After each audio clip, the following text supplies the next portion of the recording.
সবার সামনে শ্রেষ্ঠা ও কম্পাস মুখ খুললে ভয়ে রেগে যায় অখিলেশ। হ্যাঁ বন্ধুরা, এমনটাই দেখা যাবে। বিস্তারিত জানতে ভিডিওটি না টেনে সম্পূর্ণ দেখতে থাকুন। গল্পের শুরুতেই দেখা যাবে শ্রেষ্ঠা কম্পাসকে বলতে থাকে, আমি বাবাকে ফোনে বলতে শুনেছিলাম যে তোকে তোকে এখানে এনে রেল স্টেশনে বেঁধে রাখা হবে। তো আমি এটা নিশ্চিত ছিলাম যে বাবা তোকে মারবে না, তোকে শুধু ভয় দেখাবে আর তোর থেকে ফর্মুলাটা নেওয়ার চেষ্টা করবে। এই জন্য আমি নিশ্চিন্তে ছিলাম। তারপরেও আমি তোকে খুঁজছিলাম, পাগলের মতো খুঁজছিলাম। হঠাৎ এখানে এসেই দেখতে পাই। এরপরে প্ল্যান করে নিজেই একটা বুদ্ধি করে তোকে এখান থেকে বাঁচিয়ে নিই। এদিকে দেখা যায় বিহান বাড়িতে বসে বসে কাঁদছে আর বলছে, কম্পাসকে আমি রক্ষা করতে পারলাম না, আমি ওকে দেওয়া কথা রাখতে পারলাম না। মেয়েটাকে তো আমি কথা দিয়েছিলাম যে আমি ওকে আগলে রাখবো, সারাটা জীবন ওকে আমি আগলে রাখবো, কিন্তু আমি ওকে এই কথাটা রাখতে পারলাম না। এরপরে ঋতুজা এসে বলতে থাকে, বিহান তুমি তো এতটা ভেঙে পড়া ছেলে নয়, তবে তুমি এতটা ভেঙে পড়ছো কেন? আমাদের তো কম্পাসকে খুঁজে বের করতে হবে, তাই না? তখন তখন দেখা যায় মোনালিসা এসে বলতে থাকে, বিহান তুমি এভাবে এভাবে যদি না খেয়ে সবসময় এভাবে বসে থাকো তবে তো তোমার শরীরটা খারাপ করবে। প্লিজ এসো, কিছু খেয়ে নাও। আন্টি, তুমি ওকে বোঝাও যে ও কয়দিন আগে অসুস্থ ছিল, সুস্থ হয়ে উঠলো।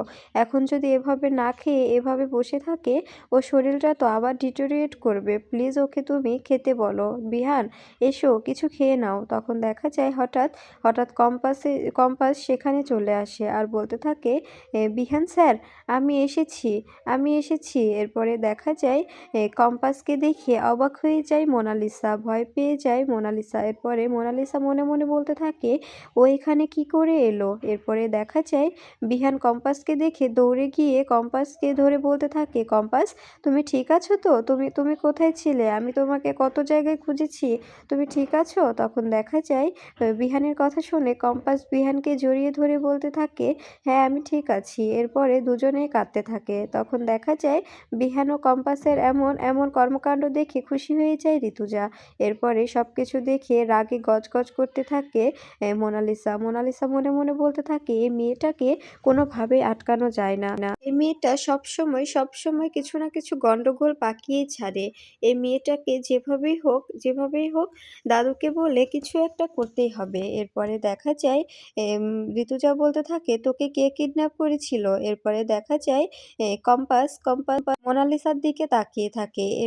এরপরে ঋতুজা কম্পাসকে বসিয়ে জল খেতে দিয়ে বলতে থাকে, একদম একদম কোনো ভয় পাবি না, তুই চুপচাপ এখানে বস আর কি কি হয়েছে আমাদের বল। এরপরে দেখা যায় সবাই সেখানে আসলে কম্পাস যখনই অভিজ্ঞান দত্তের নাম নেবে ঠিক তখনই অভিজ্ঞান দত্ত সেখানে এসে বলতে থাকে, কম্পাস তুমি এসেছো।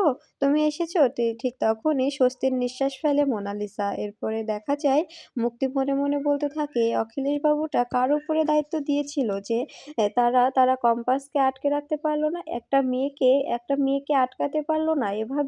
এভাবে ও এবারও জাল কেটে বেরিয়ে এলো। এরপরে দেখা যায় অভিজ্ঞান দত্ত ন্যাকামো করে কম্পাসের কাছে এসে বলতে থাকে, জানো আমি কত টেনশনে ছিলাম তোমার নির্দোষের কথা শুনে। তোমাকে যে কিডন্যাপ করা হয়েছিল এই কথাটা শুনে আমি কতটা টেনসড হয়ে পড়েছিলাম। তখন ঋতুজা বলতে থাকে, উনি অনেকক্ষণ এসেছে কম্পাস। এরপরে দেখা যায় কম্পাসকে আস্তে আস্তে ভয় দেখাতে থাকে অভিজ্ঞান দত্ত। কম্পাসকে বলতে থাকে, তুমি যদি কারোর সামনে মুখ খোলো তবে কিন্তু এ বাড়িতে তোমার মা আছে, আর তোমার মা কোন রুমে আছে, কিরকম আছে সবটাই কিন্তু আমি জানি। আর মেয়ের শ্বশুর বাড়িতে যদি মা খুন হয় তবে কিন্তু ব্যাপারটা বিশ্রী দেখাবে, তাই না? তাই তাই তুমি কিন্তু একদম ভেবেচিন্তে কথা বলবে। তুমি আমার নামটা বলতেই পারো কিন্তু কিছু প্রমাণ করতে পারবে না, উল্টো আরো নিজে বিপদে পড়ে যাবে। এখন তুমি বুঝে নাও তুমি কি করবে। এরপরে দেখা যায় বিহান বলতে থাকে, আপনি ওকে কি বোঝাচ্ছেন, কি বলছেন এভাবে? ও তো ভয় পাচ্ছে। তখন ঋতুজা বলতে থাকে, অভিজ্ঞান দত্ত আপনি কি করছেন ওর সঙ্গে? ওকে কি বলছেন এত? জোরে বলুন, কি বলার আছে সেটা জোরে বলুন। এরপরে দেখা যায় অভিজ্ঞান দত্ত কম্পাসকে বলতে থাকে, কম্পাস তোমাকে কে কিডন্যাপ করেছিল? আমাকে শুধু একটিবার নামটা বলো, দেখো আমি ওর কি করি। আমি তোমার সঙ্গে যে যাই করি না কেন, কিন্তু আমি ছাড়া অন্য কেউ যদি তোমার ক্ষতি করতে চায় আমি এটা কিছুতেই মেনে নেব না। আমি এটা কিছুতেই মানব না। আমি তো ছোট থেকে তোমাকে মানুষ করেছি, ছোট থেকে তোমাকে দেখছি, তাই আমি কিছুতেই এসব মেনে নেব না। তখন তখনও কম্পাস কথা না বললে তখন অভিজ্ঞান দত্ত বলতে থাকে, তুমি ওখান থেকে পালালে কি করে? তখন দেখা যায় কম্পাস বলতে থাকে, আমাকে আমাকে হাত পা বেঁধে রেল লাইনে ফেলে দেওয়া হয়েছিল। এই কথাটা শুনে অবাক হয়ে যায় বিহান ও ঋতুজা। এরপরে বিহান বলতে থাকে, কোন রেল লাইনে ফেলা হয়েছিল তোমাকে? তখন কম্পাস বলতে থাকে, ওই তো ওই পাশের, মানে আমাদের বাড়ির কাছে রেল লাইনটা আছে না, ওটাই। ঠিক তখনই বিহান বলতে থাকে, আমি তো ওই দিকেই গিয়েছিলাম তোমাকে খুঁজতে, কিন্তু আমি তো তোমাকে পাইনি। আমার মনটা কেমন কেমন করছিল যে এইদিকে হয়তো তুমি আছো, তাই আমি তোমাকে খুঁজতে গিয়েছিলাম। ঠিক তখনই একটা ট্রেন ক্রস করে গেল দেখে আমি বাড়িতে ফিরে এলাম। এরপরে দেখা যায় ঋতুজা বলতে থাকে, এত বড় একটা জঘন্য কাজ কে করলো আমাদের জানতেই হবে, আর ওনাকে শাস্তি দিতেই হবে।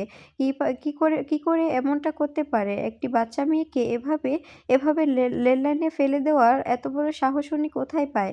আমাদের যে করে হোক জানতে হবে। বিহান, কিঞ্জল মনে হয় ঘুমিয়ে পড়েছে, তুই পুলিশকে ফোন কর, আসতে বল, সবটা তদন্ত করতে হবে। এরপরে দেখা যায় ঋতুজা বিহানকে আরো বলতে থাকে, বিহান, তুই কিন্তু ছাড়বি না। কম্পাসকে যে এভাবে এভাবে অপমান করলো, এভাবে হেনস্থা করলো, ভয় দেখালো, তাকে কিন্তু কিছুতেই ছাড়া যাবে না। আর মোনালিসা, তুমি বরং তোমার দাদুর সঙ্গে বাড়িতে ফিরে যাও, বাড়িতে চলে যাও। আসলে বিহান চাইছে না ওর জন্মদিনটা পালন করতে, তাই আমরাও আর চাইছি না জন্মদিনটা পালন করতে, বুঝতে পেরেছো? এদিকে দেখা যায় কম্পাস ঘরে এসে দরজা লেগে দেয় আর আর অঞ্জনাকে দেখতে থাকে। এরপরে দেখা যায় অঞ্জনার কাছে গিয়ে মা বলে চিৎকার করে অঞ্জনাকে জড়িয়ে ধরে আর বলতে থাকে, মা তুমি ঠিক আছো তো? তোমার কিছু হয়নি তো?